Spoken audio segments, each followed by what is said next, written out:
આનંદ રાઠી વેલ્થના જે પરિણામ જાહેર થયા હતા તો અંતર્ગત કંપનીના सीईओ फिरोज अजीज अपनी साथ जोड़ा गया है।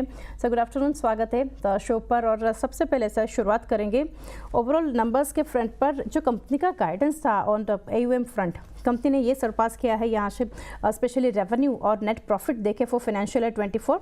तो आगे FY25 के लिए क्या आप आउटलुक लेकर चल रहे हैं और कैसा ग्रोथ है गोइंग अहेड?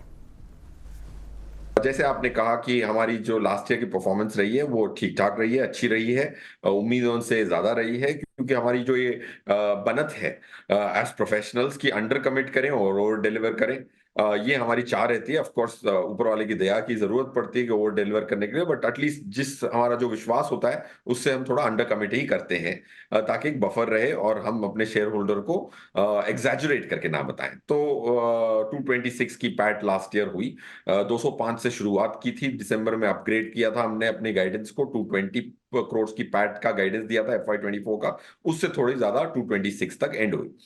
तो अगले साल की 910 करोड़ की रेवेन्यू का गाइडेंस है, 280 करोड़ का पैट का गाइडेंस है, 72 करोड़ 72,000 करोड़ का एयूएम का गाइडेंस है। लास्ट ईयर हमारा जो एयूएम है 39,000 से जंप होके 59,000 करोड़ हो गया, क्योंकि प्रीवियस ईयर आपने देखा होगा कि हमारी एयूएम गाइडेंस 1000 करोड़ से कम रह गई, क्योंकि मार्क टू मार्केट गेन आया ही नहीं था।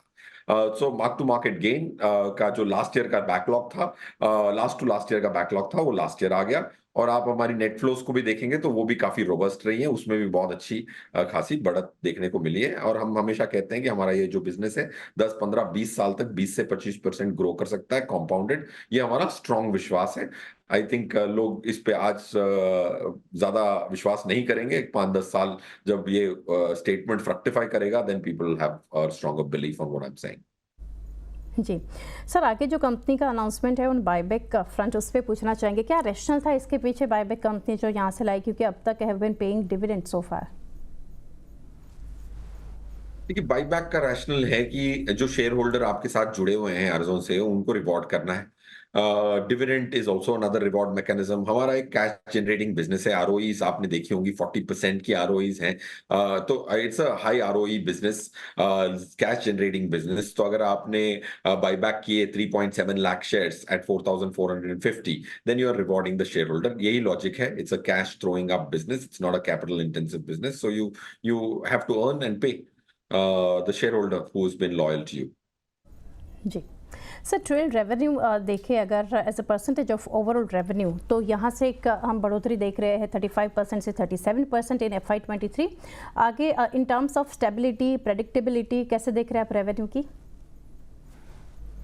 देखिए, हमने शायद आपके जहन में हो ना हो, हमने 2-3 क्वार्टर के पहले जब ये प्रश्न आया था वेरियस शेयर होल्डर से, तो हमने कहा था कि हमारी ये चाह है, गाइडेंस नहीं है, चाह है 50-50 अपफ्रंट और ट्रेल होना चाहिए, उस दिशा में मूव करना है।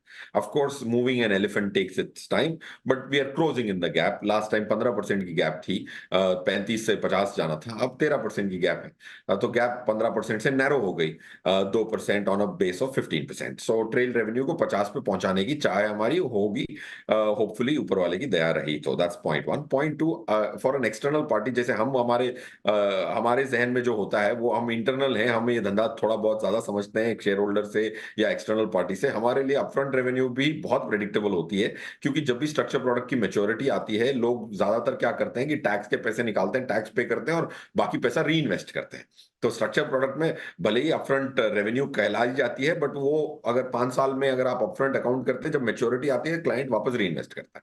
तो हमारे लिए अपफ्रंट रेवेन्यू भी प्रेडिक्टेबल है, 70-80-90%। ऑफ कोर्स इस पे कोई विश्वास एक्सटर्नल पार्टी नहीं करेगी, बट उनकी मर्जी होती है। बट हमें तो ये कहना है कि हमारे जहन में जो है वो सीधी बात करनी है, तो हमारे लिए अपफ्रंट रेवेन्यू भी प्रेडिक्टेबल मानते हैं हम इसको। जी जी, साथ ही सर एवरेज एयूएम यील्ड जो है यहाँ से हम फ्लैट देख रहे हैं 1.5% वाया बेसिस पर या क्यूक्यू बेसिस पर, दो हम देख रहे हैं एक शार्प यहाँ से ग्रोथ है एयूएम फ्रंट पर। तो यील्ड जो लेवल्स है अभी ये लेवल्स के अराउंड ही रहेगी? देखिए, yields will stay on this level।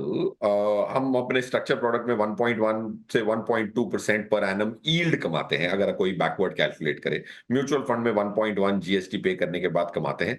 ये yield सैक्रोसैंक्ट है। ऑफ कोर्स थोड़ी अपफ्रंटिंग के चक्कर में थोड़ा ज्यादा यील्ड दिख सकता है। ये यील्ड हमारे हिसाब से सस्टेन होगी और यील्ड कंप्रेशन की गुंजाइश बहुत कम है। हम चाहते हैं कि रेवेन्यू सस्टेन हो 1.2 1.3 की यील्ड, 1.4 की यील्ड पे, पैट हो पीबीटी हो 40% की on the revenue and PAT हो 30%। ये हमारे इंटरनल बेंचमार्क्स रहते हैं जिसके बारे में हम बहुत पॉजिटिव हैं। हम क्लाइंटों को डिस्काउंट देके, उनको लालसा देके नए क्लाइंट बनाने की कोशिश नहीं करते। जहां हमारा हक नहीं होता वहां नहीं कमाते, जहां हक होता है वहां नहीं छोड़ते। फिरोज सर, लास्टली पूछना चाहेंगे आपको आउटलुक क्या रहेगा on the digital wealth business, क्योंकि जैसे हम देख रहे हैं given the situation India economic growth overall, आपका व्यू क्या रहेगा ऑन? डिजिटल बिजनेसेस बहुत सारे इंडिया में हैं। हमारा ये मानना है कि डिजिटल बिजनेस को एक सबसे बड़ी गुत्थी सॉल्व करनी पड़ेगी। उसके पहले उसकी वैल्यूएशन या उसकी स्केलेबिलिटी आई थिंक नहीं करनी चाहिए। ये हमारा मानना है, गलत है सही है पता नहीं, बट ये दोनों बिजनेसेस प्रॉफिटेबल हैं। जो गुत्थी उसको सॉल्व करनी है एक टेक्नोलॉजी बिजनेस को, कि जब बुरा वक्त आता है इंसान के जज्बात टेक ओवर कर लेते हैं और इंसान इक्विटी को बेच देता है। तो इस बात पे टेक्नोलॉजी कैसे उसका हाथ पकड़ के उसको हिम्मत देगी होल्ड करने की, जो इंसान दे पाता है। अगर मार्केट गिरती है, मैं भी खुद रिलेशनशिप मैनेजर हूं, मेरे 5-10 क्लाइंट से बात होती है उस दिन, तो उनको मैं हिम्मत देता हूं, सर लॉन्ग टर्म में सब ठीक होगा, तो वो होल्ड करते हैं। 15,000 करोड़ निकल चुका है lump sum purchase minus lump sum sale. अगर आप लास्ट फाइनेंशियल ईयर की बात करें, अप्रोक्सीमेटली 15,000 करोड़ निकला है। एसआईपी के आने के, अगर एसआईपी का आंकड़ा हटा दो तो lump sum purchase and lump sum redemption is negative for equity mutual funds in the country where the lower strata is investing. ऐसा क्यों होता है? क्योंकि ये गुत्थी सॉल्व करेंगे तब जाके इसकी हम वैल्यूएशन कर पाएंगे। अगर ये गुत्थी हमने सॉल्व कर ली, तो ये businesses could be very very scalable for sure, and we are still in the process of trying to crack this code. जी जी बिल्कुल। फिरोज सर, थैंक यू हमारे साथ जुड़ने के लिए and best wishes for coming quarter.